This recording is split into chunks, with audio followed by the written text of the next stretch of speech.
ఫ్రీగా నేర్చుకోవాలా? అప్టాక్స్ తో మా ఉచిత లైవ్ వెబినార్లలో చేరండి. ఆల్గో ట్రేడింగ్ కేవలం 10 రూపాయల బ్రోకరేజీ అందుబాటులో ఉంది. ఇప్పుడే అకౌంట్ ఓపెన్ చేయండి.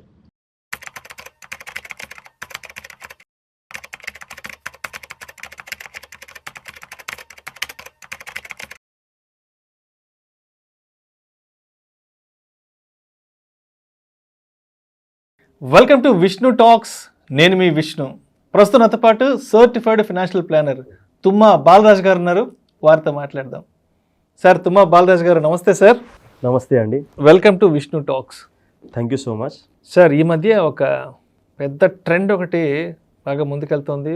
ఈ ట్రెండ్ అనాలో లేదా కల్చర్ అని అర్థం కావట్లేదు. By now pay later. So ముందు తీసుకో, తర్వాత పే చేసేయి. సో మీకు అర్థమైపోయింది ఏంటో. కరెక్ట్ అండి. ఈఎంఐ కల్చర్ అంటాం. EMI culture. సో చాలామంది యంగ్స్టర్స్ అనేవాళ్ళు ఈ డెట్ ట్రాప్లో ఇరుక్కుపోతున్నారు. ఉద్యోగం వచ్చిన వెంటనే ఏదో చేసేసేయాలి, ఇవాళకి ఇవాళ ఏదో అనుభవించాలి, ఇవాళకి ఇవాళ ఏదో చూసేసేయాలి, మొత్తం తెలుసుకోవాలి. సో జాబ్ వచ్చిన వెంటనే ఎక్కువగా కూడా సో ఇలాంటి డెట్ ట్రాప్లోకి వెళ్ళిపోతున్నారు. కాబట్టి అటువంటి వాళ్ళకి మీరు ఏం చెప్తారు? సో ఇది వాళ్ళ ప్రాబ్లం కూడా కాదండి. మనం అర్థం చేసుకోవాల్సిన విషయం ఏంటంటే, స్కూలు, కాలేజు, ఇన్ని సంవత్సరాల ఎడ్యుకేషన్ ఏమైతే అవుతుందో they are dependent on their parents. చాలా వరకు కోరికలు ఏమైతే ఉంటాయో అవి అణిగి ఉంటాయి. ఒక వయసు వరకు స్టేజ్ వరకు చాలా వాంట్స్ ఉంటాయి. నీడ్స్ పేరెంట్స్ చూసుకుంటారు, కానీ వాంట్స్ ఏమైతే ఉంటాయో పేరెంట్స్ చూసుకునే పరిస్థితిలో ఉంటారు లేరు. చాలా సందర్భాల్లో చూసుకోలేని పరిస్థితుల్లోనే ఉంటారు. అంటే ఈ కాలేజ్ ఎడ్యుకేషన్ వరకు ఇవన్నీ ఉంటాయి అక్కడ.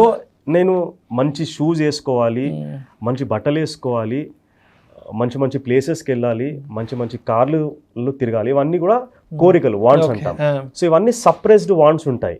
ఎప్పుడైతే ఉద్యోగంలోకి వస్తారో లేదా ప్రొఫెషన్ మొదలవుతుందో వాళ్ళకు ఆర్థికంగా వాళ్ళు ఎదుగుతూ ఉంటారు, డబ్బులు వస్తూ ఉంటాయి. So no they have the freedom to spend their money and do whatever they want.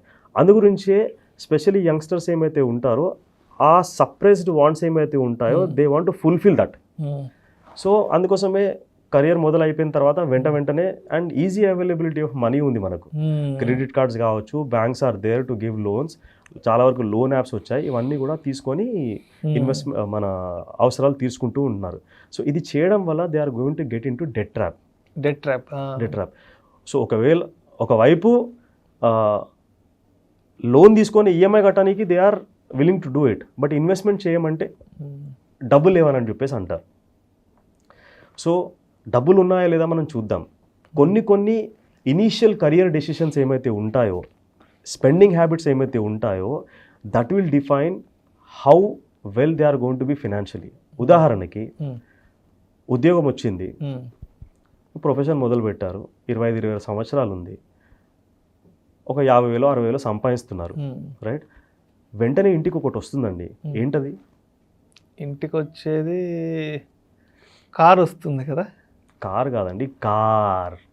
అదేంటది? కార్. ఈరోజు కారు లగ్జరీయా, నెసెసిటీయా? కొంతమందికి అయితే నెసెసిటీ, కొంతమందికి అయితే లగ్జరీ, షో ఆఫ్. చాలా వరకు today car is a necessity, it is no more a luxury.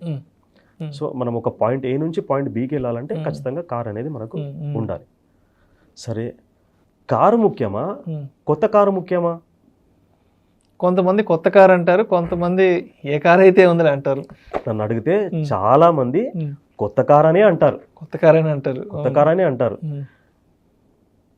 Used car వాడడానికి చాలా మంది ఇష్టం చూపించరు.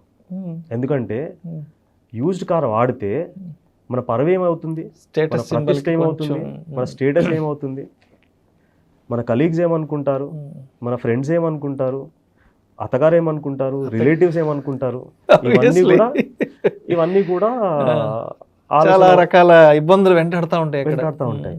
అయితే ఈ పరువు ప్రతిష్ట ఏమైతే ఉందో దాని ఖర్చు ఏందో, దాని కాస్ట్ ఏందో నేను చెప్తాను. పరువు ప్రతిష్టకి కాస్ట్ ఖచ్చితంగా ఉంటుంది, వాల్యుయేషన్, దానికి వాల్యుయేషన్ ఉంది, ఖచ్చితంగా ఉంది. ఉదాహరణకి మనం ఈరోజు ఒక హ్యాచ్ బ్యాగ్ తీసుకున్నాం అనుకోండి, ఎంతలో రావచ్చు కొత్తది? ఒక 15 నుంచి ఒక high end cars, high end car entry level సరే ఒక 7-8 lakhs లో 7-8 lakhs 10-12 లక్షలు ఓకే 7-8 lakhs 10-12 lakhs కూడా రావచ్చు. 7-8 lakhs లో రీజనబుల్ వచ్చేస్తుంది అనమాట. అదే మనము యూజ్డ్ కార్ తీసుకున్నాం అనుకోండి, యూజ్డ్ అంటే వినడానికి బాగాలేదు, ప్రీ ఓన్డ్ అని వాడదాం. Pre owned car. కొత్త కార్ తీసుకుంటే మనకు దాదాపు ఒక 8 లక్షలు అవుతుంది. అదే ప్రీ ఓన్డ్ కార్ తీసుకున్నాం అనుకోండి, 3-4 సంవత్సరాలు తీసుకుంటే ఒక 4-5 లక్షల్లో వచ్చేస్తుంది. 5 లక్షల్లో వచ్చింది అనుకోండి, మనకి ఎంత సేవింగ్ అవుతుంది? 3 లక్షల రూపాయలు సేవింగ్. 4 lakhs సేవ్ అవుతుంది కదా, సగటే వస్తుంది కదా సెకండ్ అయితే. కరెక్ట్. సో అయితే 3 లక్షల రూపాయలు ఏమైతే సేవింగ్ అవుతుందో, ఈ 3 లక్షలు కాస్త మనము 25 సంవత్సరాలకి 15% రాబడి వచ్చేటట్టు పెట్టుబడి పెడితే ఈ 3 లక్షలు 25 సంవత్సరాల తర్వాత ఎంతవరకు అక్యూములేట్ అవుతాయని ఏమైనా అవగాహన ఉందా మీకు? ఎంతవరకు అవుతుండొచ్చు చెప్పండి. నాకైతే ఎగ్జాక్ట్ ఐడియా లేదు అసలు. ఈ 3 లక్షలు మనం ఇప్పుడు పెట్టుబడి పెడితే అది 15% రాబడి ఇస్తే కనుక అక్షరాల 98,75,000 రూపాయలు అక్యూములేట్ అవుతాయండి. ₹1,00,00,000. దాదాపు ₹1,00,00,000. 1 car can give you 1 crore. అంటే 3 లక్షల్ని ఆదా చేసుకోగలిగితే ₹1,00,00,000 ఒక ప్రాపర్టీయో లేదా ₹1,00,00,000 ఒక సంపదని అక్యూములేట్ చేసుకోగలం. ఈ ₹1,00,00,000 సంపద క్రియేట్ అవ్వడమే కాదు, it has the potential to give almost 83,000 rupees monthly pension life long free. 25 సంవత్సరాలు 15% రాబడి వచ్చేటట్టు మనం పెట్టుబడి పెట్టుకుంటే 3 లక్షల రూపాయలు, దాదాపు 98,75,000 రూపాయలు జమ అయ్యేది కదా.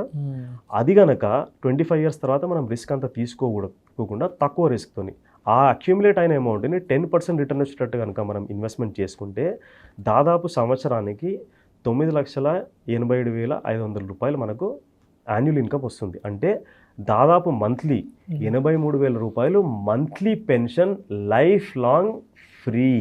ఒక చిన్న కాంప్రమైజ్ కాగలిగితే, చిన్న కాంప్రమైజ్ అంతే కదా. అంతే అంటే కాంప్రమైజ్ కాదు, ఆ స్టేటస్ సింబల్ అనే ఒక చిన్న ఏమంటారు అదేదో ఉంటది కదా, ఉంటుంది. దాన్ని అలా పక్కన పెడితే ₹1,00,00,000 మనీయే. నేను ఇక్కడ ఏం చెప్తున్నానంటే, ఆర్థికంగా మంచిగా ఉన్నాము, మన దగ్గర డబ్బులు ఉంది, స్తోమత ఉన్నాయి, మన ఇన్వెస్ట్మెంట్ చేసుకున్నాము, గోల్స్ కన్నిటికీ ప్రాపర్గా ఇన్వెస్ట్మెంట్ చేస్తున్నాము, ఇబ్బంది ఏమీ లేదు. మన దగ్గర డబ్బులు లేవు, గోల్స్కి ఇన్వెస్ట్మెంట్ చేయట్లేదు, కార్కి ఇంత డబ్బులు పెట్టడం వల్ల ఇబ్బంది అవుతుంది అనమాట. రైట్. ఈ అమౌంట్తో పాటు మనకి ఇంకా కొన్ని లాభాలు ఉంటాయి. అవి ఎలా ఉంటాయంటే, సరే మనం కార్ తీసుకున్న తర్వాత ఏం చేస్తాము, గుడికి తీసుకెళ్తాము, పూజ చేయిస్తాము. సో పూజారి, అయ్యగారు, పంతులు వాళ్ళు ఏం చేస్తారు, పూజ చేసి కార్ కింద నిమ్మకాయలు పెడతారు, పూలమాల వేసేసి కార్ స్టార్ట్ చేయమని చెప్తారు. మనం ఇట్లా కార్ స్టార్ట్ చేస్తాము, అలా బైక్ నుంచి ఒక అతను ముంగడికి వచ్చేసేసి టచ్ చేసుకుంటే వెళ్ళిపోయారు. కార్ మీద స్క్రాచ్ పడ్డది అనుకోండి, కొత్త కార్ తీసుకున్నాం, కార్ మీద స్క్రాచ్ పడితే మనకి ఇక్కడ కూడా స్క్రాచ్ పడుతుంది. రైట్, భరించలేని నొప్పది. రైట్, అరే కొత్త కార్ తీసుకున్నాను స్క్రాచ్ పడ్డది అని చెప్పేసి. అదే మనం ప్రీ ఓన్డ్ కార్ తీసుకున్నాం అనుకోండి, ఆల్రెడీ చాలా స్క్రాచెస్ ఉంటాయి, ఇంకో scratch really doesn't matter, light తీసుకుంటా. సో మనకు ఆర్థికంగా ఆన్ లైటర్ నోట్ ఆర్థికంగా కూడా మనకు బెనిఫిట్ అవుతుంది, సైకలాజికల్గా కూడా మనకు బెనిఫిట్ అవుతుంది. What I'm saying is, initial days of career మనం ఫైనాన్షియల్ ఎక్స్పెన్సెస్ ఏమైతే ఉంటాయో వాటిని జాగ్రత్తగా చూసుకుంటే కనుక life will be much better going forward. ఇదే కాకుండా ఇంకా కొన్ని ఎక్స్పెన్సెస్ ఎలా ఉంటాయి. సో ఈరోజు స్మార్ట్ ఫోన్ అనేది అందరికీ కూడా కంపల్సరీ అయిపోయింది. ఒక హై ఎండ్ స్మార్ట్ ఫోన్ తీసుకుంటే మనకు దాదాపు ఒక 80,000-85,000 రూపాయలు ఉంటుంది. లో ఎండ్ స్మార్ట్ ఫోన్ తీసుకుంటే ఒక 35,000 వరకు ఉంటుంది. ఈ ఎంత సేవింగ్ అవుతుంది మనకు? 50,000 రూపీస్ సేవింగ్ అవుతుంది. Same 50,000 rupees high end smart phone, లో ఎండ్ స్మార్ట్ ఫోన్ 2 వారం రోజులు వాడామనుకోండి, పెద్దగా మనకు తేడా తెలియదు. రైట్, ఆ 50,000 రూపీస్ కనుక మనము సేమ్ 25 years at 15% ఇన్వెస్ట్మెంట్ చేసుకుంటే దాదాపు 16,45,000 రూపాయలు అక్యూములేట్ అవుతుంది. It has the potential to give 13,700 rupees monthly pension life long free. చిన్న డెసిషన్.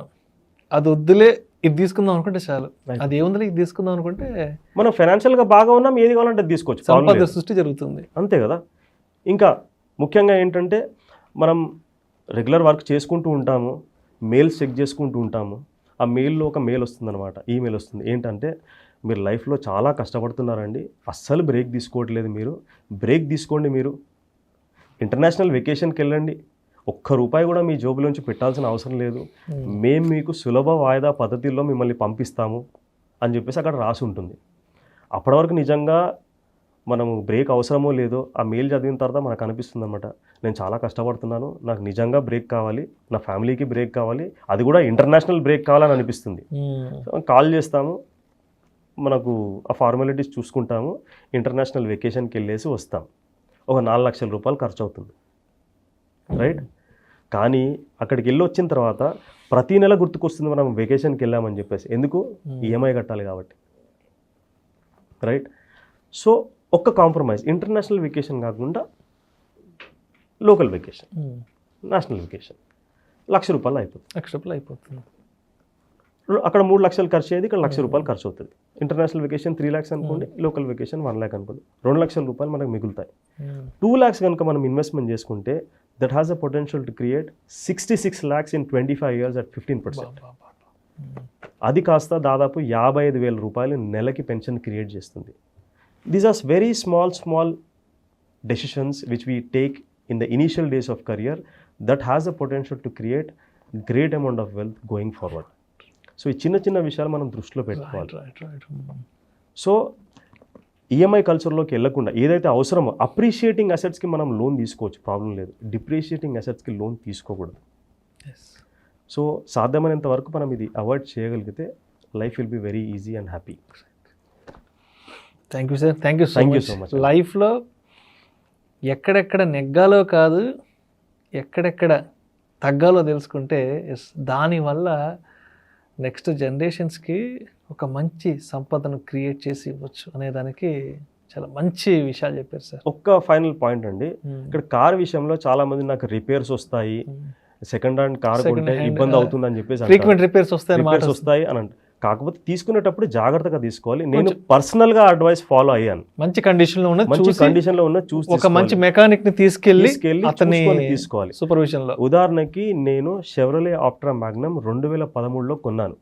అది 2008 మోడల్, నేను 2013లో కొన్నాను. దాదాపు 5.5 సంవత్సరాల వెహికల్. అది 10,50,000 ఆన్ రోడ్ ప్రైస్, నాకు 2,80,000 దొరికింది.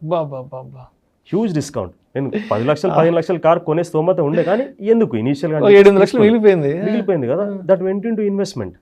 That's really great idea. So అది దాదాపు 10 సంవత్సరాలు నేను నడిపాను. Super.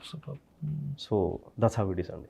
Thank you sir, thank you so much. So లైఫ్లో చిన్న కాంప్రమైజెస్కి ఏ సందర్భాలలో నెగ్గడం కంటే కూడా తగ్గడం కానీ తెలుసుకుంటే దానివల్ల కూడా వెల్త్ క్రియేట్ చేసుకోవచ్చు అనే విషయాల గురించి చాలా ఇంట్రెస్టింగ్ ఫ్యాక్ట్స్, మంచి ఎగ్జాంపుల్తో మన ఆడియన్స్కి తెలియజేశారు. Thank you sir, thank you so much. Thank you so much అండి. Delaying gratification is the key. Delaying gratification is the key. మనం దృష్టిలో ఉంచుకోవాలి. Yes, thank you sir.